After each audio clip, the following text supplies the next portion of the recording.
History is filled with unsolved mysteries, lost civilizations, buried treasures, ships that vanished without a trace. But few mysteries are as unsettling as the fate of the lost colony of Roanoke. In 1587, 115 English settlers crossed the Atlantic with a dream. They weren't soldiers. They weren't explorers searching for gold. They were ordinary families, hoping to build a new life in an unfamiliar world. They built homes. They planted crops. They welcomed the first English child ever born in America. Then, they disappeared. Every man, every woman, every child. Gone. No bodies, no graves, no signs of battle, no desperate farewell. Just one word carved into a wooden post. Croatoan. More than 400 years have passed, yet no one has ever proven what happened on that lonely island. Tonight, we'll retrace every step, examine every clue, separate fact from legend, and uncover why the disappearance of the lost colony of Roanoke remains one of history's greatest unsolved mysteries.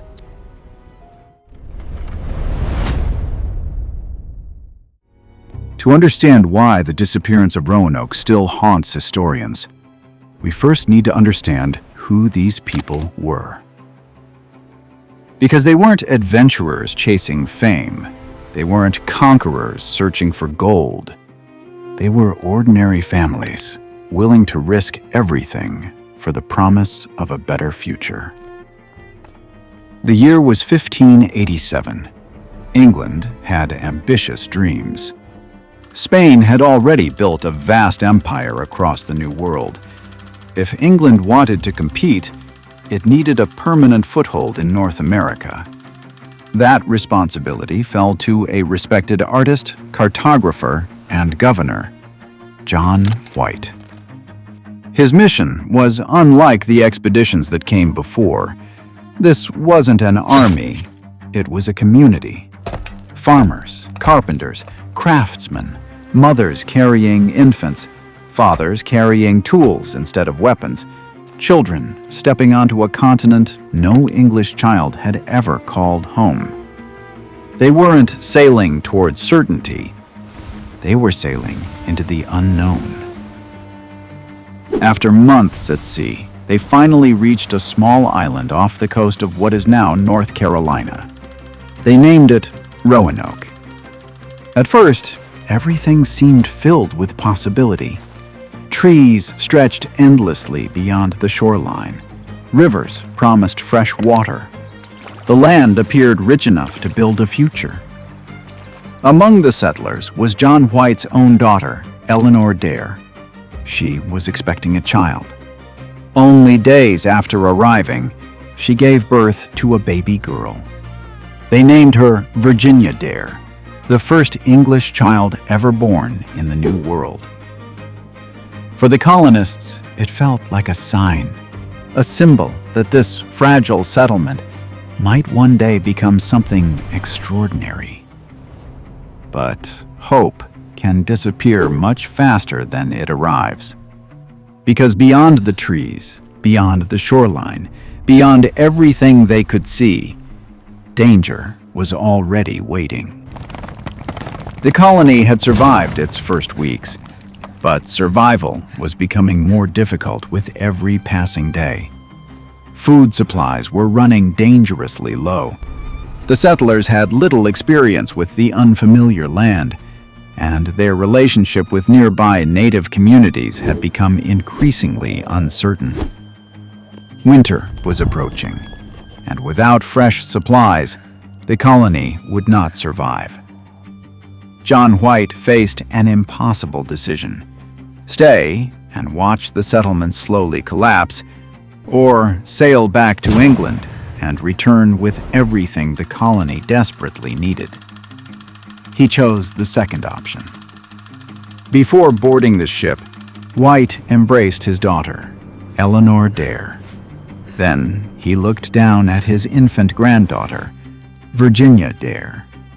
She was only days old. He promised his family and every settler who remained behind that he would return as quickly as possible. Just a few months. That was the plan. But history had already begun writing a different ending. As White crossed the Atlantic, Evangel was preparing for war.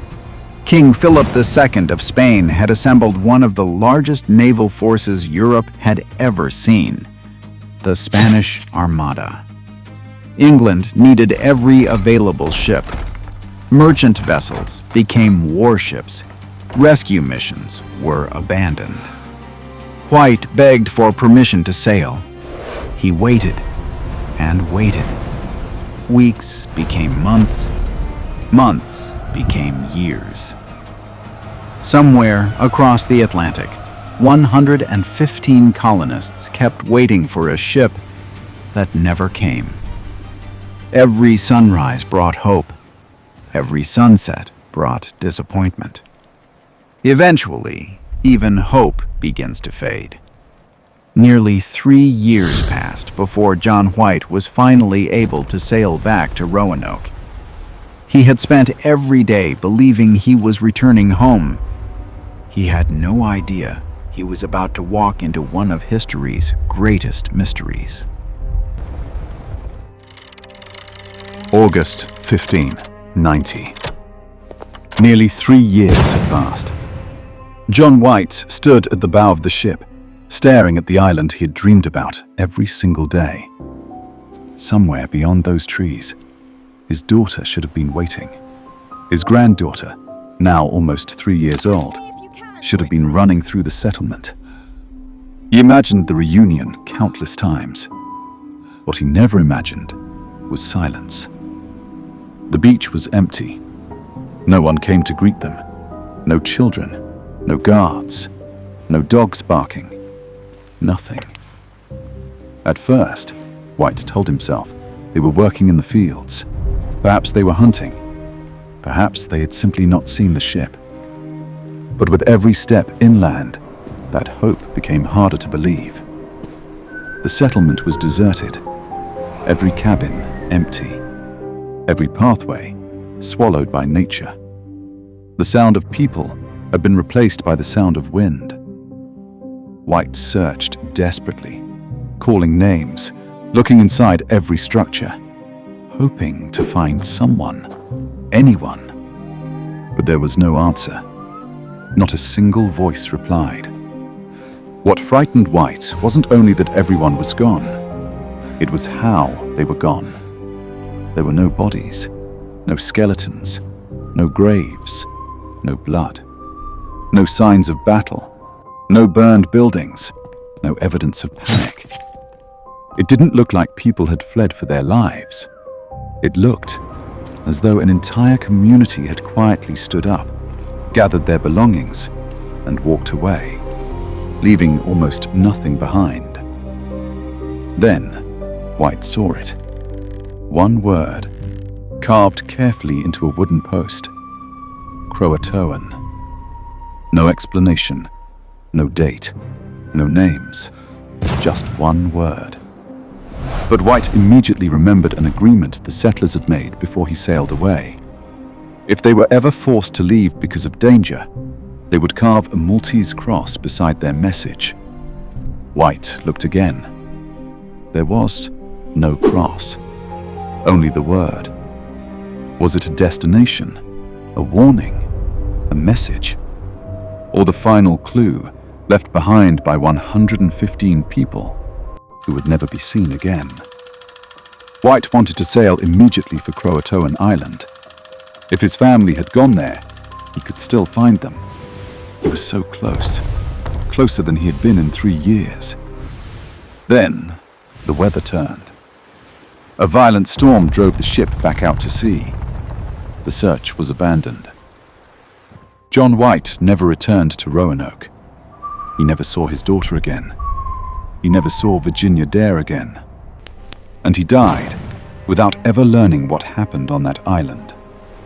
But his unanswered question would become one of history's greatest mysteries. More than 4 centuries have passed, yet no one has ever found a letter, a diary, or a witness capable of explaining what happened. The people of Roanoke left behind no final message, only clues. Small, frustrating, incomplete clues. And from those fragments, historians have spent generations trying to rebuild the final days of the lost colony. Today, 3 theories stand above all the others, but only one appears to fit most of the evidence. Imagine the colony from the settlers' point of view. Their governor never returned. Food was running out. Every month made survival less likely. Staying where they were may have been the most dangerous option. So what if they simply left? Not in fear, but in hope. The word carved into the post, Croatoan, may not have been a mystery at all. It may have been a destination, a message left for John White. We went there. White himself believed exactly that, because Croatoan Island was home to a native community that had maintained relatively friendly relations with the English. If the settlers reached them, they may have found something they could no longer find in Roanoke, a chance to survive. Years later, English travelers reported meeting Native Americans with unusually light-colored eyes. Others recorded stories of villages that remembered white ancestors from generations earlier. More recently, genetic studies involving descendants in the region have kept this possibility alive. None of this proves the theory, but together, the clues point in the same direction, not toward disappearance, but toward assimilation. If that's true, then the lost colony was never truly lost. It simply became impossible to recognize. There's just one problem. If the settlers found safety, why has no one ever discovered a settlement that clearly tells their story?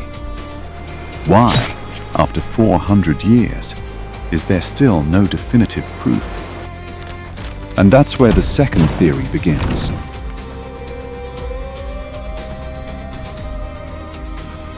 If the settlers didn't merge with a friendly community, then a very different story took place. Consider the tension already building in the region.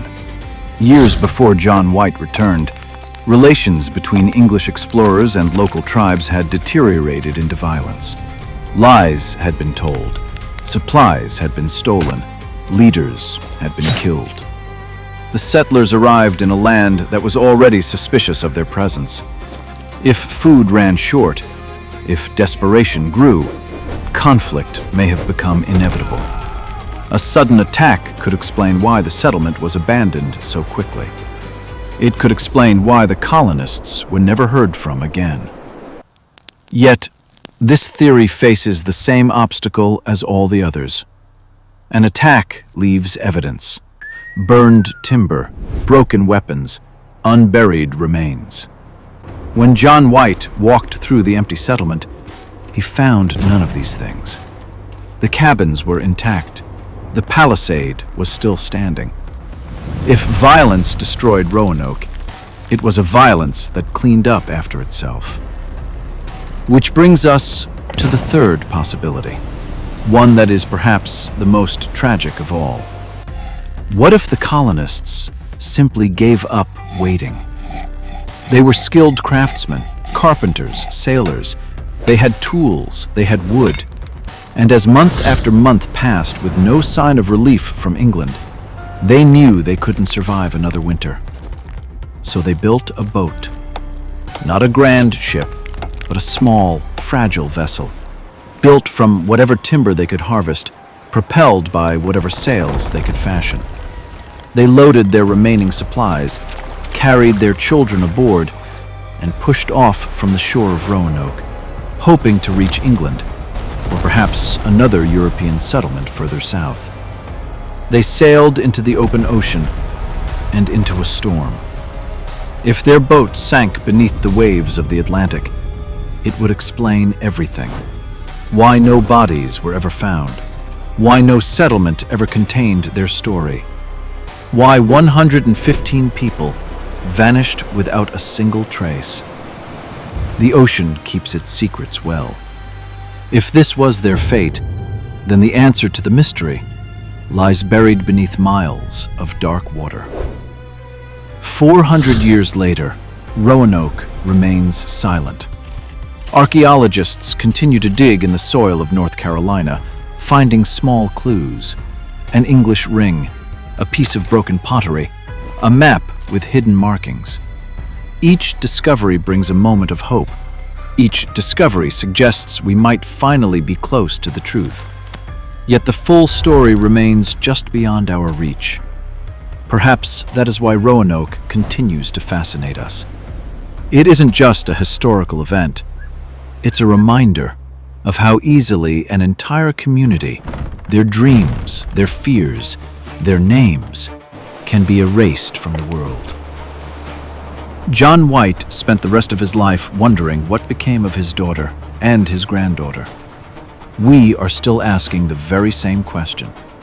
And until the soil or the sea finally surrenders its final secret, the lost colony of Roanoke will remain missing.